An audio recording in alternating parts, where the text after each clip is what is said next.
দেশ একেবারে নতুন করে স্বাধীন না হলে নতুন করে সংবিধান লেখা যাবে না এরকম কোনো বাধ্যবাধকতা নাই। আপনি দরকার পড়লে নতুন করে সংবিধান লিখতে হবে এবং সেই ক্ষেত্রে আমাদের পজিশন হচ্ছে যে এই বিদ্যমান সংবিধান আর কোনোভাবেই গণ অভিপ্রায়কে ধারণ করে না। সেক্ষেত্রে এই সংবিধান এবং এটা একটা বিশেষত একদলীয় সংবিধান, একটা দলের জন্য মানে তৈরি করা একটা সংবিধান। সে কারণে এই সংবিধানটা এবং এটা দাঁড়িয়ে আছে আমাদের মুক্তিযুদ্ধের বিরুদ্ধে, মানে মুক্তিযুদ্ধের ঘোষণাপত্র, মুক্তিযুদ্ধের যে এসেন্স তার বিরুদ্ধে এই সংবিধানটা দাঁড়িয়ে আছে।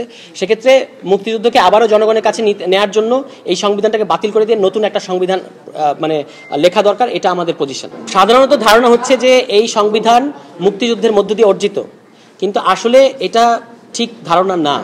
মূল ধারণাটা হচ্ছে যে আমাদের মূলত প্রথম সংবিধান ছিল আমাদের যেটা মুক্তিযুদ্ধের ঘোষণাপত্র, সেটা ছিল প্রথম সংবিধান। পরবর্তীতে এই সংবিধানটাকে এলাবোরেট না করে তারা অনির্বাচিত লোকদের দিয়ে একটা গণপরিষদ গঠন করে এবং সেই গণপরিষদে তারা এমন কতগুলো জিনিস নিয়ে আসে যেটা তাদের দলীয় মূলনীতি। 4টা যে মূলনীতি, এটা আসলে আওয়ামী লীগের দলীয় মূলনীতি। কারণ 1972 সালের 19 ফেব্রুয়ারি একটা সমাবেশে শেখ মুজিবুর রহমান পরিষ্কারভাবে বলেছিলেন এই 4টা হচ্ছে আওয়ামী লীগের মূলনীতি, যেটা পরবর্তীতে সংবিধানে জায়গা করে নেয়। এই জন্য এই 72 সংবিধানটা আসলে দাঁড়িয়ে আছে মুক্তিযুদ্ধের ঘোষণাপত্রের বিরুদ্ধে।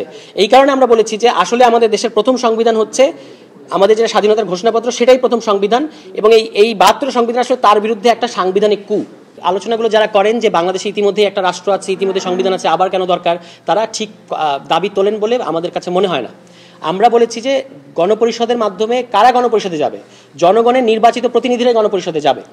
অর্থাৎ আগামী সরকারকে সিদ্ধান্ত নিতে হবে জাতীয় রাজনৈতিক ঐক্যমত্যের ভিত্তিতে যে আগামী নির্বাচনটা গণপরিষদ নির্বাচন হবে। অর্থাৎ যারা নির্বাচনের মধ্য দিয়ে বিজয়ী হবে, জনগণ যাদেরকে ভোট দেবে, তারা গণপরিষদ সদস্য হিসেবে সংসদে যেটাই বলি বা মানে কনস্টিটিউয়েন্ট অ্যাসেম্বলি, সেখানে তারা যাবে। এবং আমরা এইটা বলেছি যে গণপরিষদটা একটা স্বল্প মেয়াদের ব্যাপার, সেটা 120 দিন হতে পারে, 6 মাস হতে পারে। গণপরিষদ শেষ হওয়ার পরে ওই নির্বাচিত বডি পার্লামেন্টের রূপ নিতে পারে। এরকম উদাহরণ পৃথিবীর অনেক জায়গায় আছে, যেটা আমাদের আগেরই প্রস্তাব। এটা আলোচনা হতে পারে, কিন্তু আমাদের প্রস্তাবটা কিন্তু একটু ডিফারেন্ট, এসেন্সের দিক থেকে এক হলেও একটু ডিফারেন্ট। সেটা হচ্ছে আমরা বলেছি আগে গণপরিষদের কার্য সম্পন্ন হবে। আমরা যদি সিদ্ধান্তে আসতে পারি যে সংবিধানের বড় পরিবর্তন কিংবা সম্পূর্ণ নতুন সংবিধান যেটাই হোক এটা লিখিত হবে, তখন এই সংবিধানের প্রশ্নে তখন আবার নতুন করে সিদ্ধান্ত নেওয়া যাবে বলে আমরা মনে করি। সুতরাং আমাদের দিক থেকে তো আমরা আগেই বলেছি যে এই সংবিধানকে বাতিল করা দরকার এবং লিগ্যাল ফ্রেম অর্ডারের মধ্য দিয়ে আগামী ইলেকশন হতে পারে কিংবা জুলাই সনদের মধ্যে দিয়ে হতে পারে। পদ্ধতি অনেকগুলো আছে, আগে জাতীয় ঐক্যমত্য হতে হবে এসব বিষয়ে।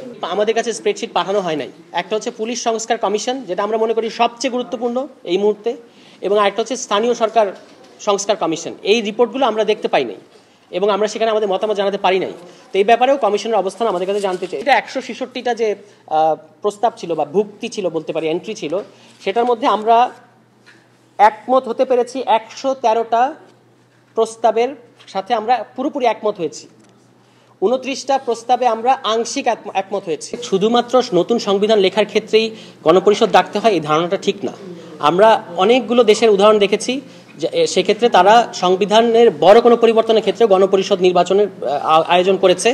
ডমিনিকান রিপাবলিকে এই পর্যন্ত 32টা সংবিধান গ্রহণ করা হয়েছে, থাইল্যান্ডে 20টা সংবিধান গ্রহণ করা হয়েছে, ভেনেজুয়েলায় 20টা সংবিধান। তাতে করে দেশগুলো পৃথিবী থেকে উড়ে যায় নাই।